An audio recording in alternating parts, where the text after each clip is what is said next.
சின்னத்திரை நடிகையா இன்னைக்கும் பேரும் புகழோட வலம் வந்துட்டு இருக்க அந்த கப்பல் பத்தி தான் நம்ம இப்போ தெளிவா பார்க்க போறோம். யார் அவங்க அப்படிங்கறத இப்போ பயோகிராஃபில பார்க்கலாம் வாங்க. காயத்ரி யுவராஜ் சொன்னோட எல்லாருக்கும் ஞாபகம் வந்திருக்கும்ல?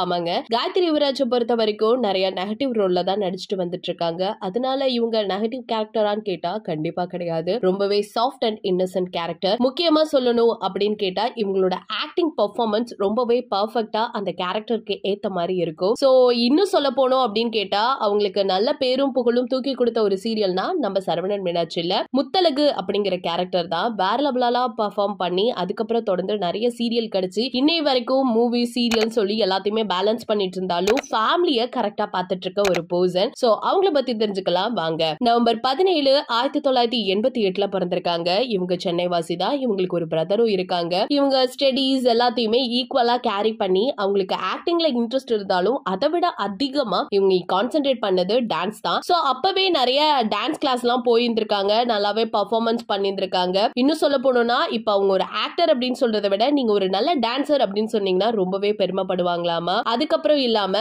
இவங்க முத நடிச்ச படம் என்ன அப்படின்னு கேட்டா நம்ம எல்லாருக்குமே தெரியும். விமல் அண்ட் ஓவியா ரெண்டு பேரும் நடிச்சு ரொம்பவே ஃபெமிலியரா ஒன்ன ஒரு படம்னா களவாணி. அந்த படத்துல நம்ம ஓவியா அவர்களுக்கு ஃப்ரெண்டா நடிச்சிருந்திருப்பாங்களாம். மோஸ்ட்லி யாரும் நோட்டீஸ் பண்ணிருக்க மாட்டோம்னு நினைக்கிறேன். அதுல சைக்கிள் ஓட்டிட்டு வருவாங்களா அந்த லீட்ல பண்ணிட்டு இருந்தாங்களாமா. அப்போதைக்கு இவங்களுக்கு சைக்கிள் ஓட்டவே தெரியாதா. அங்க இருக்கவங்க தான் சைக்கிள் கத்து கொடுத்தாங்களாம். சரி சைக்கிளோட நிக்க கூடாதுன்னு சொல்லிட்டு இவங்க வண்டி ஓட்ட கத்துருக்காங்க. அப்போ ஒரு சின்ன ஆக்சிடென்ட் ஆகி 36 தையல் கிட்ட அவங்களுக்கு போடுற மாதிரி ஆயிடுச்சாம். அதுக்கப்புறம் 3 மாசத்துக்கிட்ட ரொம்பவே ரெஸ்ட் எடுத்து இந்த ஃபீல்ட விட்டு பிரேக்கும் எடுத்துக்கிட்டாங்களாம். 2009 தான் சன் டிவில ஒளிபரப்பாகிற தென்றல் அப்படிங்கிற சீரியல்ல திருப்பியும் ரீஎன்ட்ரி கொடுத்திருக்காங்க. அதை தொடர்ந்து களத்து வீடு, பிரியசகி, தாமரை, மோகினி அந்த மாதிரி இதுல எல்லாத்துலயுமே நெகட்டிவ் ரோல்ல தான் பண்ணிருக்காங்க. ஒரு பக்கம் ஏண்டா நமக்கு நெகட்டிவ் ரோல் கிடைக்குது அப்படின்னு சொன்னாலுமே அதையும் பெர்ஃபெக்ட்டா எடுத்த ஒரு பர்சன் தான் இவங்க.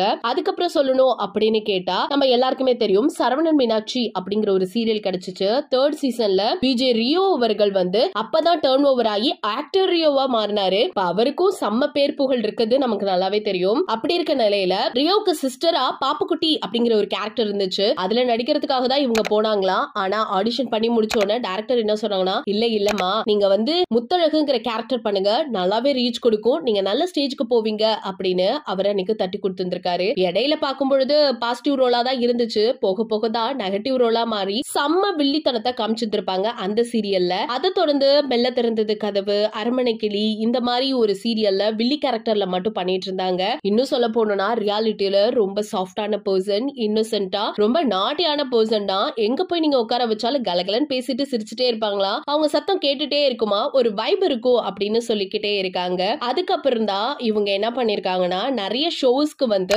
ஜட்ஜா போயிருந்திருக்காங்க, கெஸ்டா போயிருந்திருக்காங்க. அதுக்கப்புறம் இவங்க கல்யாணம் பண்ணிக்கிட்ட பர்சன் யாரு தெரியுமா? நம்ம மானாட மயிலாட அப்படிங்கிற ஒரு கலைஞர் டிவில நடந்த ஷோக்கு கெஸ்டா போயிருந்திருக்காங்க. அப்பதான் முதலா அவங்களோட காதல் கணவரை பார்த்திருக்காங்க. அதுல கண்டஸ்டன்டா அவர் இருந்திருக்காரு, இவங்க கெஸ்டா இருந்திருக்காங்க. இவங்க என்ன இவ்ளோ அழகா ஸ்பாட்டா டான்ஸ் ஆடுறாங்களேன்னு சொல்லிட்டு அப்பயே ஃபாலோ ஆயிருந்திருக்காங்க. ரெண்டு பேரும் லவ் ரொம்பவே கண்டினியூ ஆயிருந்திருக்கு. இப்ப அவரு கொரியோகிராஃபரா இருந்தாலுமே அப்போதைக்கு யுவராஜ் அவர்கள் ஒரு கண்டஸ்டன்டா தான் இருந்தாங்க. அப்படி இருக்க நிலைமையில ரெண்டு பேரும் கல்யாணம் பண்ணி ரொம்ப சந்தோஷமா ஒரு ஆண் குழந்தையும் பெத்து எடுத்து இன்னைக்கு அவனையும் ரொம்ப மெச்சூர்டா ஹேண்டில் பண்ற மாதிரி வளர்த்துட்டு வந்துட்டு இருக்காங்க. ஒரு பக்கம் கெரியர், இன்னொரு பக்கம் ஃபேமிலி. இன்னும் சொல்ல போனோம் அப்படின்னு கேட்டா அவங்களோட பர்சனல் விஷயத்திலயுமே ரொம்ப பெர்ஃபெக்ட்டா இருக்கக்கூடிய பர்சன் தான் காயத்ரி யுவராஜ். இன்னும் சொல்ல போனோம்னா காயத்ரி எங்க வெளியில யுவராஜ் கூட போனாலுமே மேட் ஃபார் ஈச் அதர் தான் சொல்லுவாங்களா. ரெண்டு பேருமே எல்லாத்தையும் ஈக்குவலா பேலன்ஸ் பண்றது இல்லாம அவங்களோட அந்யோன்யமான அந்த ஒரு வாழ்க்கையை பார்க்கும் பொழுதே ரொம்பவே அதிர்ச்சியா இருக்குமா. என்னதான் தனித்தனியா அவங்க நிறைய ஷோஸ் பண்ணிட்டு இருந்தாலும்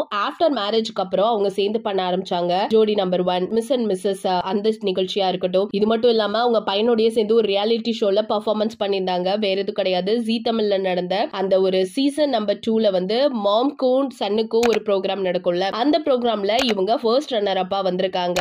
அதுக்கப்புறம் தொடர்ந்து இவங்க சித்தி 2ல இவங்க ஆக்ட் பண்ணாங்க, ஒரு கேரக்டரை ரீப்ளேஸ் பண்ற மாதிரி. அதுலயும் இவங்க வந்து ஒரு நெகட்டிவ் ரோல்ல தான் பண்ணாங்களாமா. அதுவும் ராதிகா மேம் கூட சேர்ந்து ஒர்க் பண்ணிருக்காங்க. ஆனா இவங்களுக்கு ரொம்ப பிடிச்சது யாருன்னா ரேவதி மேமா. அவங்களோட பயோபிக்ல கண்டிப்பா நடிச்சே ஆகணும் அப்படிங்கறதா அவங்களோட லைஃபோட மிகப்பெரிய ட்ரீமா. இன்னும் சொல்ல போனோம் அப்படின்னு கேட்டா ஏதாவது ஒரு சீரியல்ல நான் பாசிட்டிவ் கேரக்டர்லயே நடிக்கணும் அப்படின்னு இன்னைக்கும் கேட்டுட்டு வந்துட்டு இருக்காங்களா. ஆனா இவங்களுக்கு கிடைக்கிறதெல்லாம் நெகட்டிவ் ரோல் தானா, படத்திலயும் சரி சீரியலையும் சரி. அது மட்டும் இல்லாம இப்ப கூட அவங்க கன்சீவா இருந்தாங்க. அவங்களுக்கு அழகான ஒரு பெண் குழந்தை பிறந்திருக்கு. ஒரு பக்கம் பையனை பேலன்ஸ் பண்ற அளவுக்கு பொண்ணையும் பேலன்ஸ் பண்ணிட்டு வந்துட்டு இருக்காங்க. முக்கியமா சொல்லணும்னா அந்த பையன் அவ்வளோ ஒரு மெச்சூரிட்டியா அவனோட தங்கையை பாத்துக்கிற ஒவ்வொரு விஷயத்தையும் அவங்க யூடியூப்ல ஷேர் பண்ணிட்டு இருக்காங்க. ரீசெண்டா கொடுத்த இன்டர்வியூல கூட ஒரு விஷயத்த ஷேர் பண்ணிருப்பாங்க. இந்த போஸ்ட்மார்ட்டம் டிப்ரெஷனை பத்தி சொல்லியிருந்திருப்பாங்க. பயங்கரமா கோவம் வரும், என்ன பண்ணணும்னே எனக்கு தெரியாது, அப்பெல்லாம் எனக்கு சப்போர்ட்டா இருந்தது யுவராஜ் அவர்கள் தான் அப்படின்னு சொல்லிட்டு. சோ இப்ப அவங்க வீட்டுல 2 குழந்தைங்க, ஹஸ்பண்ட் அண்ட் ஒய்ஃப்னு சொல்லிட்டு அவங்களோட வாழ்க்கையை ரொம்பவே அழகா தள்ளிட்டு இருக்காங்க. இவங்கள பத்தி உங்களோட கருத்துக்கள் என்ன? உங்களுக்கு எந்த அளவுக்கு காயத்ரி யுவராஜ பிடிக்கும் அப்படிங்கறத மறக்காம நம்ம கமெண்ட் செக்ஷன்ல ஷேர் பண்ணிக்கோங்க. இது போல பல அப்டேட்ஸ் தெரிஞ்சுக்கணும்னா நம்ம சேனலை சப்ஸ்கிரைப் பண்ணி வச்சுக்கோங்க.